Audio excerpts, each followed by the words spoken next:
तो यहाँ पे हमारे पास था minus D T integral D T upon T square minus one is equal to integral D X.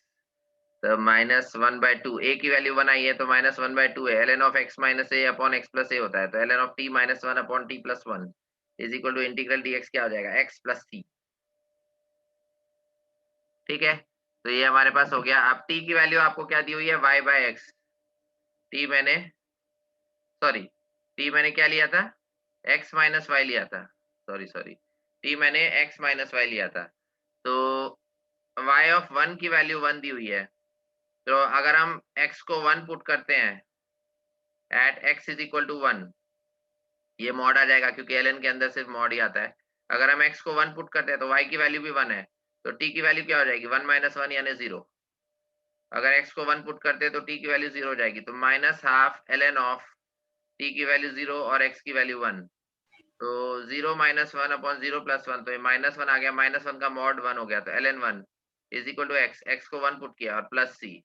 तो यहाँ पे ln वन की वैल्यू जीरो हो जाएगी, zero is equal to one plus सी, तो कांस्टेंट की वैल्यू आ गई माइनस वन, कांस्टेंट की वैल्यू आ गई माइनस वन। तो अब उसके बाद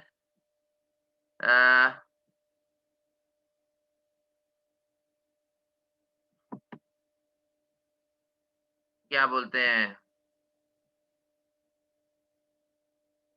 हाँ तो अब यहाँ पे हम माइनस हाफ इंटू ln के अंदर मॉड t की वैल्यू क्या है, एक्स माइनस वाई, तो ln of x minus Y minus one और नीचे x minus Y plus one is equal to x और प्लस c की वैल्यू माइनस वन, तो एक्स माइनस वन। तो ये हमारे पास फाइनल इक्वेशन आ जाएगी, माइनस हाफ इंटू ln के अंदर mod X minus Y minus one upon X minus Y plus one is equal to X plus C था, तो c की वैल्यू माइनस है तो राइट साइड में एक्स माइनस वन आ गया। समझ आ गया सबको?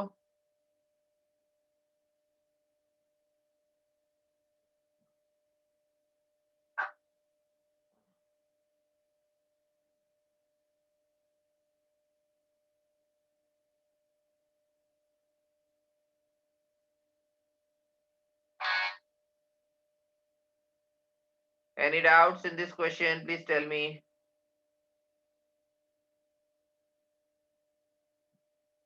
Any doubts in this question? No. Okay. Next question बोल रहा हूँ।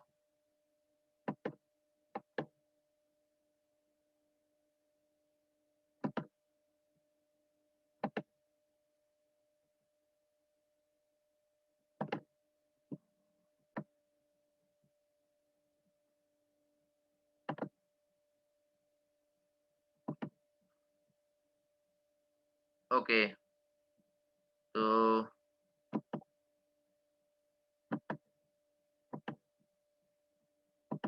यहाँ पे दूसरा क्वेश्चन दे देता हूँ मैं।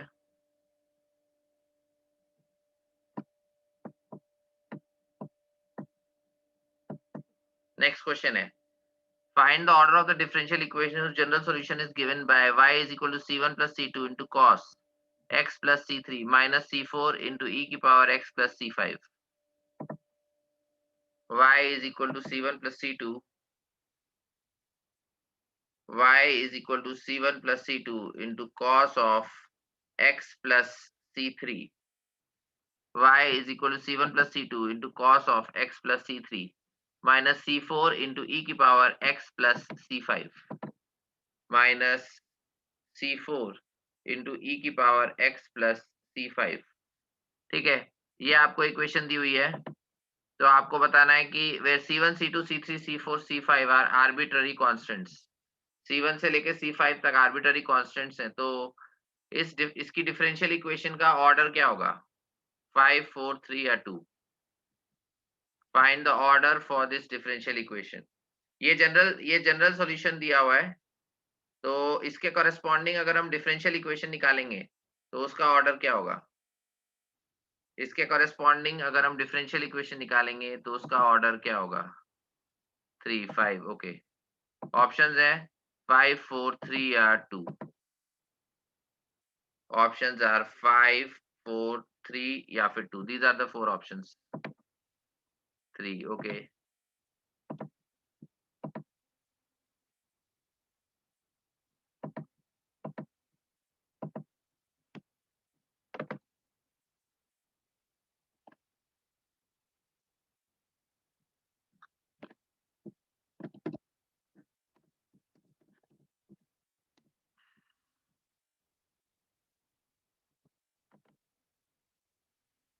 जब हमारे पास इस तरह से जनरल सॉल्यूशन दिया होता है तो उसमें हम इंडिपेंडेंट कांस्टेंट्स काउंट करते हैं। जितने इंडिपेंडेंट कांस्टेंट्स आते हैं उतने उतना ही उसके कॉरेस्पॉन्डिंग और डिफरेंशियल इक्वेशन होती है उसका ऑर्डर होता है।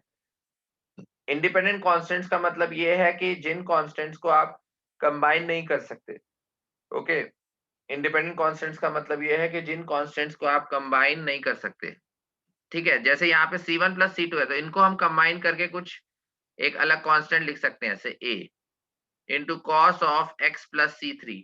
अब C3 जो है वो कॉस के एंगल के अंदर है तो उसको कंबाइन नहीं किया जा सकता, ठीक है ना, तो उसको अलग से लिखना पड़ेगा। माइनस C4 e की पावर C5 इंटू ई की पावर x। फिर ये वाला जो कांस्टेंट है वापस e की पावर C5 एक कांस्टेंट होगा और C4 एक कांस्टेंट है, तो इनको मल्टीप्लाई करके वापस एक अलग कांस्टेंट बन जाएगा। ठीक है, तो जिसको आप कंबाइन कर सकते हो उसको कंबाइन करते जाओ। तो a into cos of x plus C3 और इसको मैंने लैम्डा बोल दिया इंटू ई पावर x। अब लैम्डा को C3 में कंबाइन नहीं कर सकते, C3 को a में नहीं कर सकते और a को लैम्डा में नहीं कर सकते, तो ये तीन हमारे पास इंडिपेंडेंट कांस्टेंट्स हैं। Okay, so number of independent constants in this equation is 3। तो इसीलिए ऑर्डर भी डिफरेंशियल इक्वेशन का 3 होगा। ठीक है, तो इसका आंसर है 3। समझ आ गया? जब हमारे पास जनरल सॉल्यूशन दिया होता है किसी डिफरेंशियल इक्वेशन का तो हम उसमें इंडिपेंडेंट कांस्टेंट्स काउंट करते हैं। जितने इंडिपेंडेंट कांस्टेंट्स आते हैं उतना ही उसके कॉरेस्पॉन्डिंग डिफरेंशियल इक्वेशन का ऑर्डर होता है। तो यहाँ पे हमारे पास तीन इंडिपेंडेंट कांस्टेंट्स हैं, therefore the order of the differential equation is also 3। Any doubts in this question? Please tell me.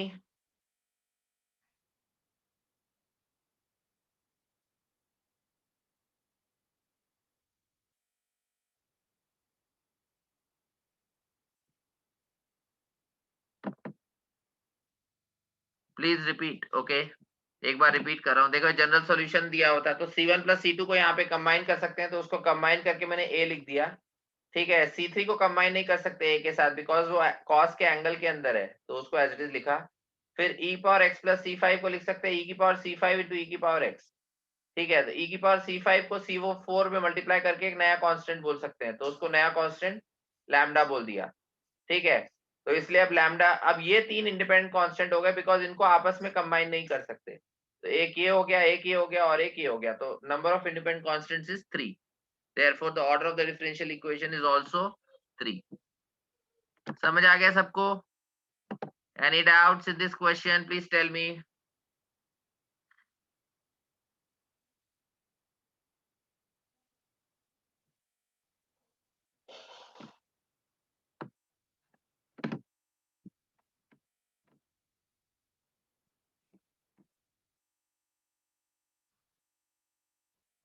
Okay, next question बोल रहा हूँ।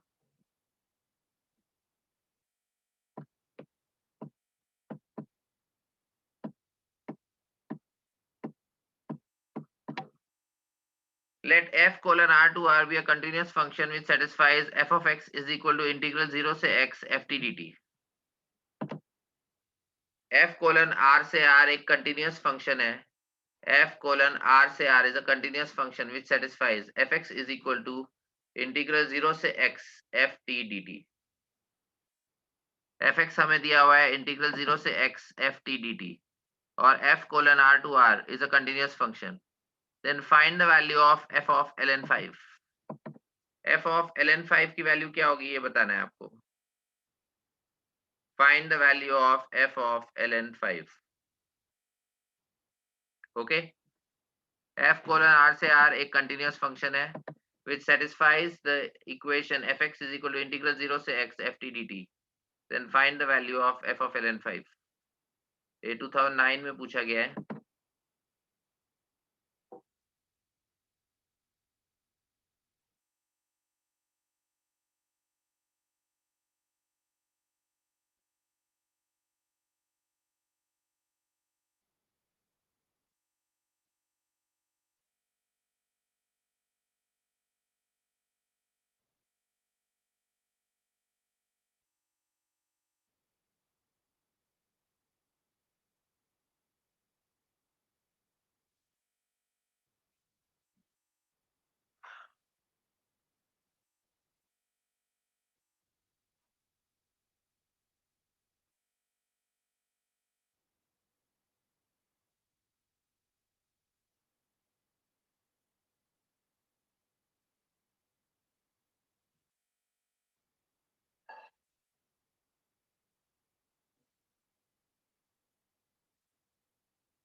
Any answers? किसी का आंसर आया?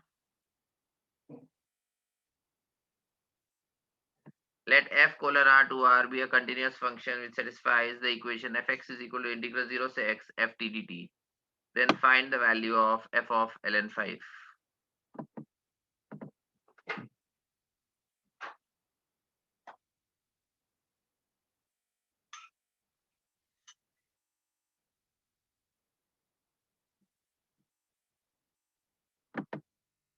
Zero. Okay. Any other answers? और किसी का आंसर आया? Zero. Okay.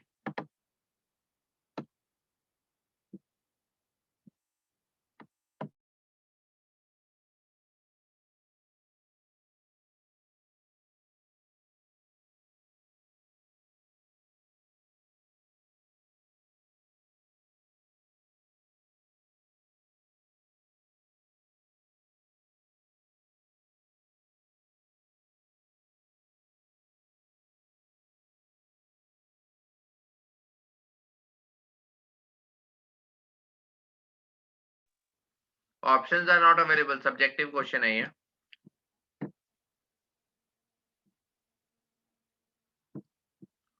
Options are not available. Zero. Okay.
Okay. I'm solving.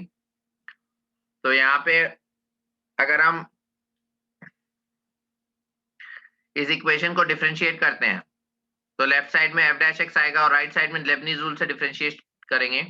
तो लेबनीज रूल क्या बोलता है? वेरिएबल में अपर लिमिट पुट करो तो t की जगह x पुट किया f ऑफ x, फिर अपर लिमिट का डेरिवेटिव x का डेरिवेटिव 1 माइनस वेरिएबल में लोअर लिमिट पुट करो f ऑफ 0, 0 का डेरिवेटिव 0. तो f dash x equal to fx आ गया. f डैश x का मतलब dy by dx, fx का मतलब y. तो dy by dx is equal to y, तो dy by y is equal to dx. फिर इंटीग्रेट करेंगे, dy by y का इंटीग्रेशन ln y हो जाएगा integral dx x plus c. ठीक है. अब यहाँ पे अगर ln को हटाते हैं तो e की पावर x प्लस c हो जाएगा. तो e की पावर c k है तो k into e power x. अब यहाँ पे अगर x को हम 0 पुट करते हैं तो अगर x को 0 पुट करते हैं तो अपर लिमिट भी 0 हो जाएगी, लोअर लिमिट भी 0, 0 से 0 तो ये 0 आ जाएगा. ठीक है. इसका मतलब अगर x को 0 पुट करेंगे तो y की वैल्यू 0 आएगी. Right.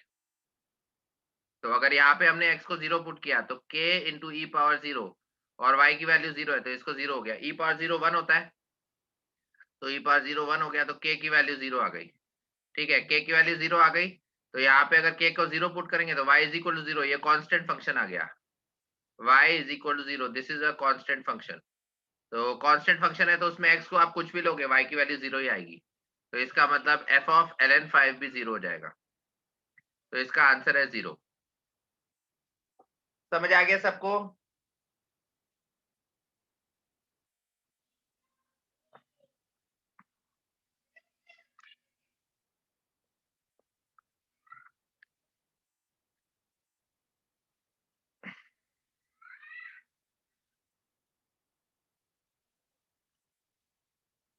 Any doubts in this question? Please tell me.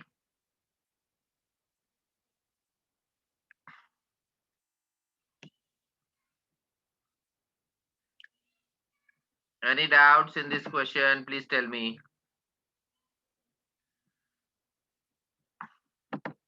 Okay, next question बोल रहा हूँ.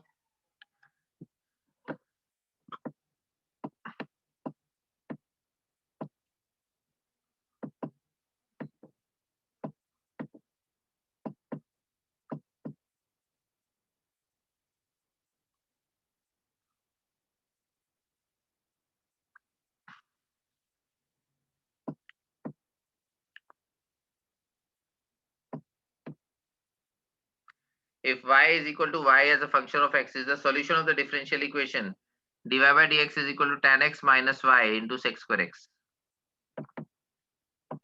Dy by dx is equal to tan x minus y into sec square x. ये डिफरेंशियल इक्वेशन दी हुई है. y is equal to y as a function of x is the solution of the differential equation dy by dx is equal to tan x minus y into sec square x, where x belongs to the interval minus pi by 2 to pi by 2, such that y of 0 is equal to 0. x minus pi by 2 से pi by 2 में belong करता है. x belongs to the interval minus pi by 2 to pi by 2 और y of 0 की value 0 है. Okay, y of 0 is equal to 0. Then find the value y of minus pi by 4. अगर x को हम minus pi by 4 put करेंगे तो y of minus pi by 4 की value क्या होगी ये बताना है आपको. dy by dx is equal to tan x minus y into sec square x. X belongs to the interval minus pi by 2 to pi by 2. Y of 0 is equal to 0. Find the value of y of minus pi by 4.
E minus 2 options में है. Any other answer?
Okay, मैं solve कर रहा हूं. तो यहाँ पे y dash है, उसके बाद minus y into sec square x, ये लेफ्ट साइड में जाएगा तो plus y into sec square x हो जाएगा, और राइट साइड में हमारे पास है tan x into sec square x. ठीक है, तो ये हमारे पास लीनियर फॉर्म बन गया। y का कोफिशिएंट सेक्स स्क्वायर एक्स है, तो उसको यूज करके हम इंटीग्रेशन फैक्टर निकालेंगे, e की power sex square x dx। Sex square x dx का इंटीग्रल tan x होता है, तो इंटीग्रेटिंग फैक्टर आ गया e की पावर tan x, तो y इंटू e की पावर tan x, और राइट साइड में हम e की पावर tan x से मल्टीप्लाई करेंगे, तो e की power tan x sex square x dx। Right side में e की power tan x sex square x dx आ जाएगा। tan x को हम t लेंगे, तो अगर tan x को t लिया तो e की पावर t और sex square x dx dt बन जाएगा, तो t e की पावर t dt। फिर बाय पार्ट्स लगाओ, t फर्स्ट फंक्शन e की पावर t सेकंड फंक्शन, तो t into integral of e power t होगा माइनस इंटीग्रल ऑफ फर्स्ट का डेरिवेटिव 1 और e पावर t का integral e power t dt। तो ये हमारे पास आ गया t e की पावर t माइनस e की पावर t और plus c।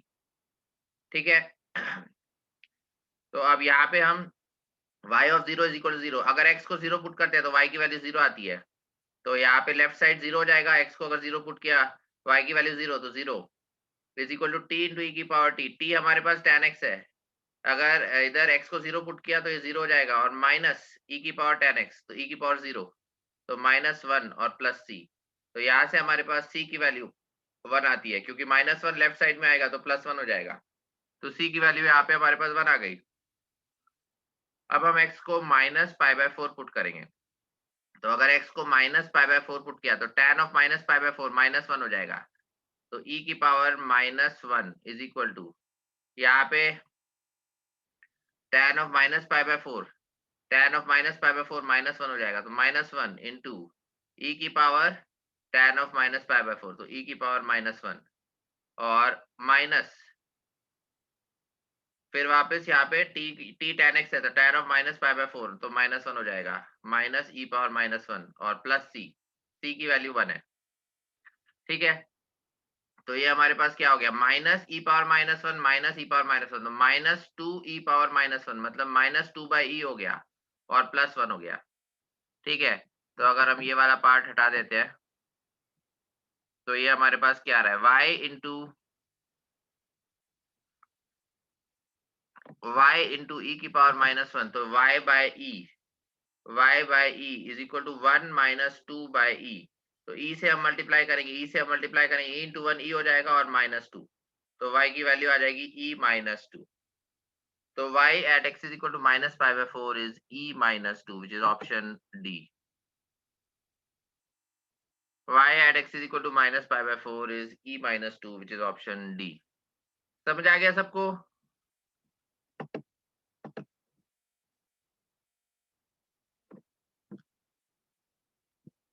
Any doubts in this question? Please tell me.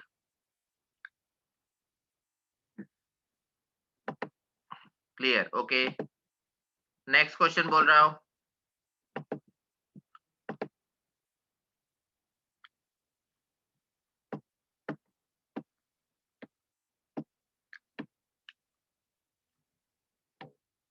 Let y is equal to y as a function of x be the solution of the differential equation sin x into dy by dx plus y into cos x is equal to 4x.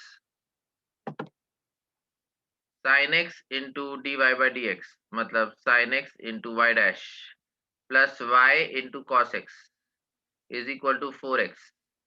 ये differential equation दी हुई है, sin x into dy by dx plus y into cos x is equal to 4x, where x belongs to open interval 0, pi.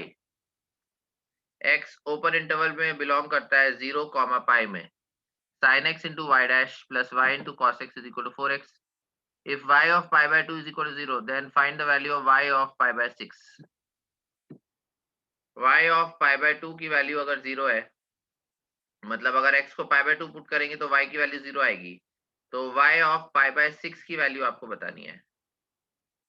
y of pi by 2 की value 0 है, then you have to tell me the value of y of pi by 6. 2018 mains में पूछा गया ये question. Find the value of y of pi by 6.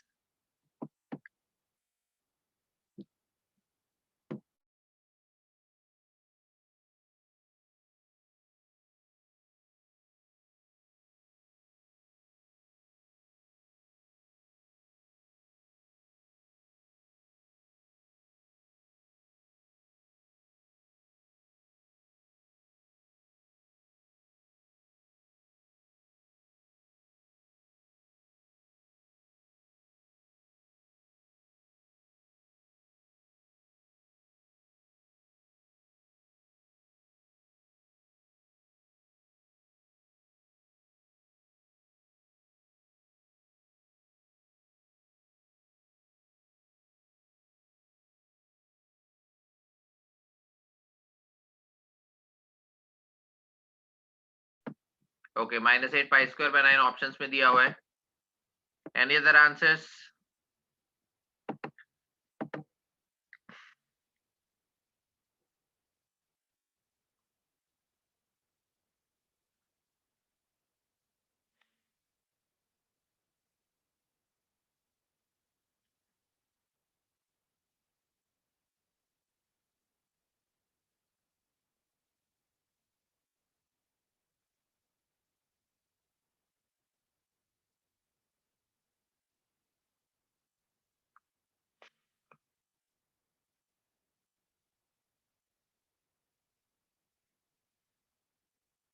Sin x into y dash plus y into cos x is equal to 4x. This is the differential equation. X belongs to open interval 0 comma pi. Y of pi by 2 is equal to 0. So find the value of y of pi by 6.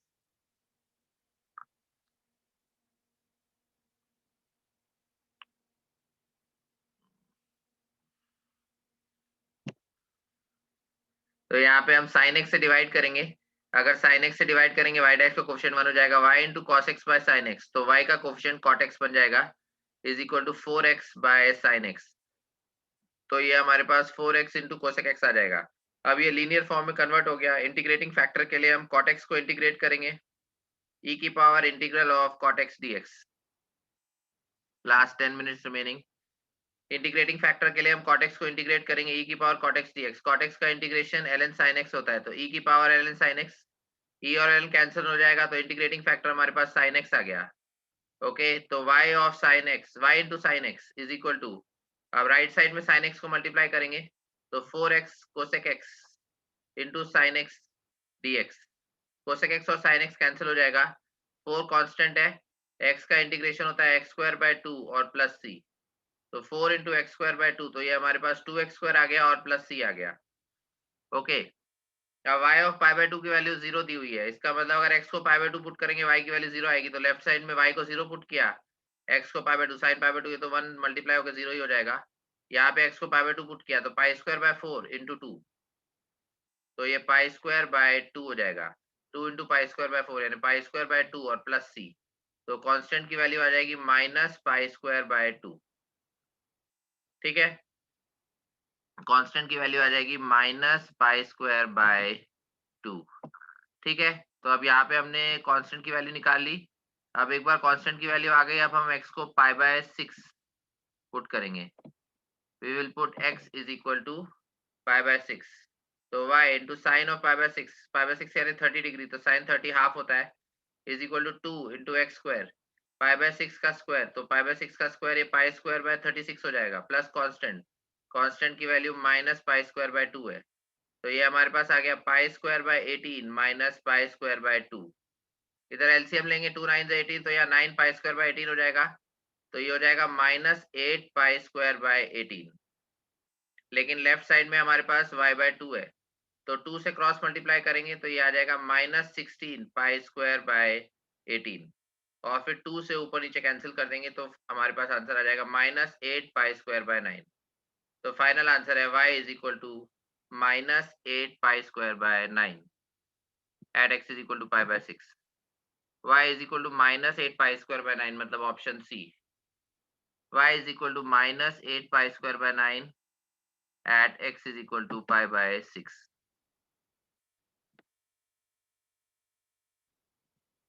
समझ आ गया सबको?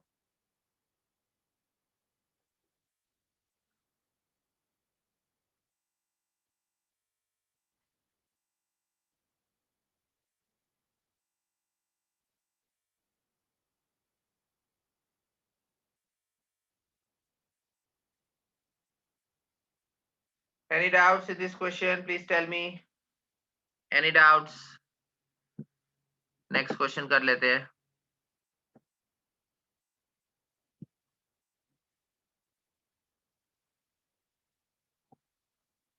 dy by dx plus 3 by cos square x into y is equal to 1 by cos square x.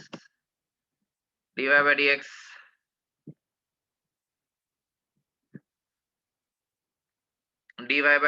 plus 3 by cos square x into y is equal to 1 by cos square x.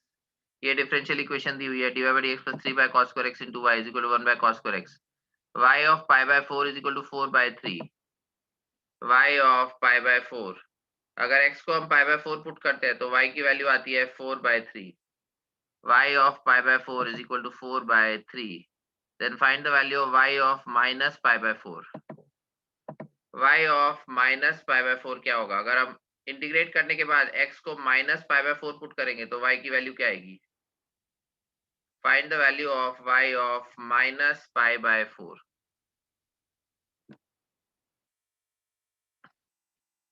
dy by dx plus 3 by cos square x into y is equal to 1 by cos square x. y of pi by 4 is equal to 4 by 3. Then find the value of y of minus pi by 4. x का interval दिया हुआ है minus pi by 3 से pi by 3. x का interval दिया हुआ है minus pi by 3 से pi by 3. x lies in this interval minus pi by 3 से पाई बाय 3. ठीक है, तो ये भी लीनियर फॉर्म है हमारे पास. y dash plus 3 1 by cos square x को sec स्क्वायर x बोल सकते हैं. 3 sec square x into y और 1 बाय cos स्क्वायर x यहाँ पे sec स्क्वायर x आ गया. तो इंटीग्रेटिंग फैक्टर निकालेंगे तो e की power 3 sec square x dx. sec square x का इंटीग्रल tan x होता है तो e की पावर 3 tan x आ गया. ठीक है, तो y इंटू ई की power 3 tan x is equal to right side में sec स्क्वायर x को e की पावर 3 tan x से मल्टीप्लाई करेंगे और फिर इंटीग्रेट करेंगे. ठीक है, तो यहाँ पे अगर हम tan x को सॉरी 3 tan x को अगर हम t लेते हैं तो यहाँ पे 3 sec square x dx dt बन जाएगा. विच मीन्स अगर 3 इधर डिनोमिनेटर में जाएगा तो sec square x dx dt by 3 हो जाएगा. तो e की पावर 3 tan x यानी e की पावर t हो गया और sec स्क्वायर x dx को लिखा dt बाय 3. तो 1 बाय 3 e की पावर t dt. ठीक है, तो 1 बाय 3 तो कांस्टेंट है. e की पावर t का इंटीग्रल e की पावर t होता है. तो 1 बाय 3 e की पावर t और प्लस c. ठीक है, समझ आ गया सबको? अब इसमें मैं ये वाला पार्ट हटा देता हूँ स्पेस क्रिएट करने के लिए. तो आपको क्या दिया हुआ है? y of pi by 4 is equal to 4 by 3 दिया हुआ है. इसका मतलब x को अगर हम पाई बाय 4 पुट करते हैं तो y की वैल्यू 4 बाय 3 आएगी. तो y की जगह 4 बाय 3 पुट करो और x को पाई बाय 4. x को पाई बाय 4 पुट किया, tan पाई बाय 4 1 हो गया तो ये e क्यूब हो जाएगा. तो 4 by 3 into E cube is equal to 1 by 3 और e की पावर t. t को यहाँ पे मैंने 3 tan x लिया है. तो x को अगर हम पाई बाय 4 पुट करते हैं तो tan पाई बाय 4 1 मतलब t की वैल्यू 3 हो जाएगी. तो 1 बाय 3 इंटू ई क्यूब हो जाएगा और प्लस c. ठीक है, तो 4 by 3 into E cube is equal to E cube by 3 plus सी. तो c की वैल्यू क्या हो जाएगी? 4 E cube minus E cube divided by 3. 1 by 3 E cube left side में जाएगा. 4 E cube minus E cube divide by 3. तो 3 E cube by 3, 3 3 cancel. तो constant हमारे पास आ गया ई क्यूब. कांस्टेंट की वैल्यू हमारे पास क्या आ जाएगी? E cube. ठीक है, कांस्टेंट की वैल्यू ई क्यूब आ गई. अब हमें निकालना है y of minus pi by 4. मतलब इंटीग्रेटेड जो इक्वेशन है उसमें हम x को माइनस पाई बाय 4 पुट करेंगे. We will put x is equal to minus pi by 4 in the integrated equation. ठीक है, तो अगर x को हमने माइनस पाई बाय 4 पुट किया तो tan of minus pi by 4 minus 1 होता है, यानी ये e की पावर माइनस 3 बनेगा is equal to 1 by 3 into ई की पावर t. t हमारे पास क्या है? 3 tan x. x को माइनस पाई बाय 4 पुट किया, tan minus pi by 4 minus 1. तो ये t की वैल्यू माइनस 3 हो जाएगी. तो 1 बाय 3 इंटू ई की पावर माइनस 3 और प्लस c. तो c हमारे पास क्या है? E cube. ठीक है, तो ये इसको हम इस तरह से e पावर माइनस 3 है तो डिनोमिनेटर में ई क्यूब चले जाएगा. तो y by e cube, y by e cube is equal to ये 1 बाय 3 ई क्यूब हो जाएगा और प्लस ई क्यूब हो जाएगा.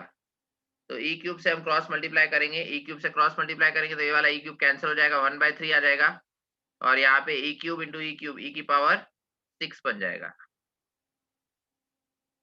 ठीक है, समझ आ गया? तो when we put x is equal to minus pi by 4 तो y की वैल्यू आएगी 1 by 3 प्लस e की पावर 6. ठीक है, 1 by 3 प्लस e की पावर 6 मतलब ऑप्शन ए हो जाएगा. ऑप्शन है 1 by 3 प्लस e की पावर 6. समझ आ गया सबको?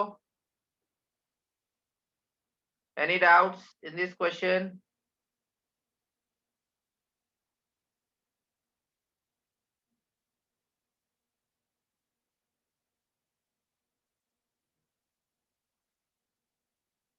Any doubts in this question? Please tell me. किसी को कोई डाउट है? Clear. Okay. Okay. So I am closing the session. ये वीडियो भी मैं YouTube वीडियो पे उस पे अपने चैनल पे अपलोड कर दूंगा. Okay. And we'll continue with differential equation tomorrow. Okay. Thank you.